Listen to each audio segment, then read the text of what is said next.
Are you tired of not catching fish in September? Well, we got a good one for you today.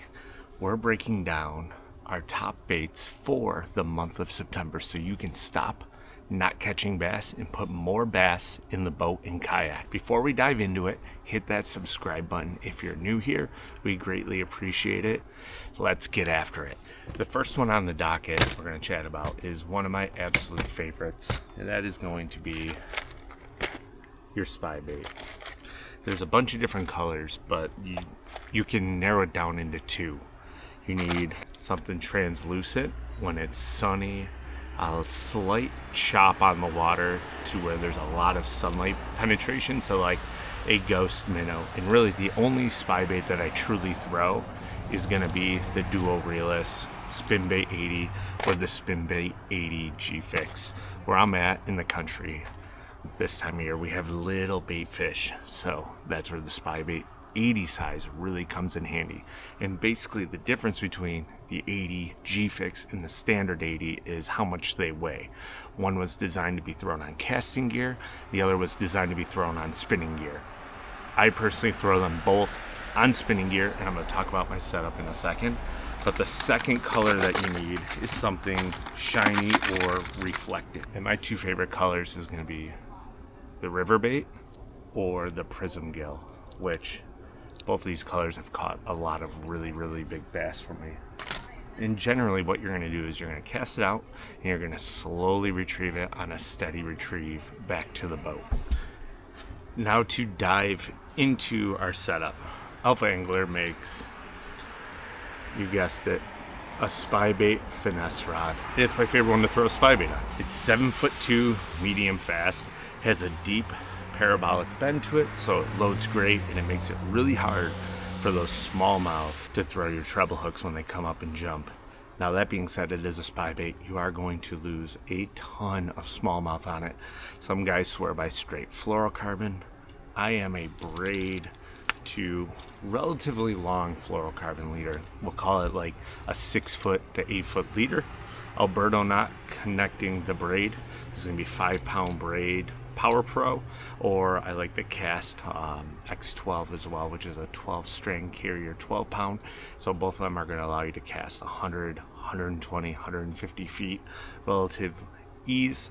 That's crucial with this bait because it is a search bait, so you don't need forward facing sonar to throw it, right? You can get on a flat and just cover a ton of water.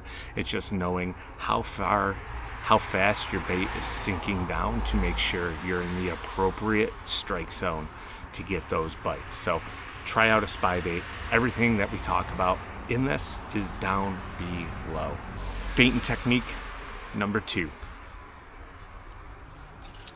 Speed kills, man. Speed kills. We're talking about crankbait fishing, particularly in that 10 to 15 foot dive zone.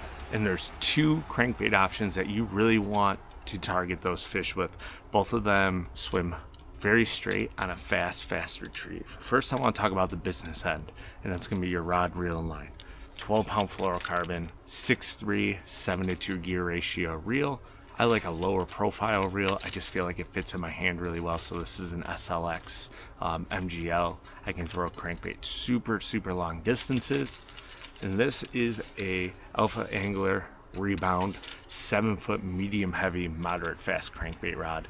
And that's important because a lot of times you're not going to feel those fish bite. You're just going to be burning it and pause, and as soon as you go to engage that reel to make that bait start going again, your rod is just going to load because it'll grab it on the pause, and as you go to burn it, you'll feel that weight get heavy. You won't feel your crankbait anymore, and you're just going to keep reeling and lean as hard as you can in a steady, swift motion to pin those fish super well. But the reason why I like a 5XD, it's cost effective. You just got to change out the hooks. These are Owner ST36s, I believe in size 4. You can see on the bill there that we have really grinded this dude through some rocks. Sexy Shad is not my favorite color, but early fall, on a bright sunny day, this is one of the colors that I will throw. But speed kills. You can't fish them fast enough. You want to deflect them off of every single thing on the bottom that you can, and that's how you're going to get bit. So let's talk about some of my favorite colors. First one in the 5XD is this blue gizzard shad. Something about translucent bait. It reflects really, really well in the sunlight, and this one has caught a lot of big smallmouth for me. When it comes to the OSP side of things and the Max DR, Jinrin is going to be a really, really good choice. I personally like these OSPs when I'm burning crankbaits, and the reason is they just stay true. They're like half the weight of a 5XD. They have that honeycomb plastic technology in them, so a third the thickness of what the 5XD is. So when you hit those rocks and you pause it, it actually does float up really, really quick, and it doesn't take as much startup to make that bait start shimmying really good through the water. And you can see that dude has been through some rocks as well. This one's one of my favorites. This is the EXDR. Look at this thing. You want to talk about a battle-hardened crankbait?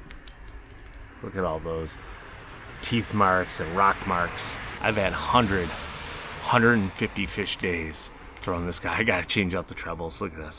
That thing is bent to all heavens. But man, this thing on like a 12-pound test burned the living life out of it on that pause. I can't tell you how many big smallmouth have chewed this real IU version 2 color. Now, if your water gets a little off-colored and you're on a killer crankbait bite, that's when you're going to want to go like a vanilla root beer color. Root beer top, it's got some chartreuse and like a boned belly, but it's still kind of translucent through the sun. A little bit dingier water, this is going to be a solid choice. But those are my 2 favorite crankbaits for speed cranking in the fall.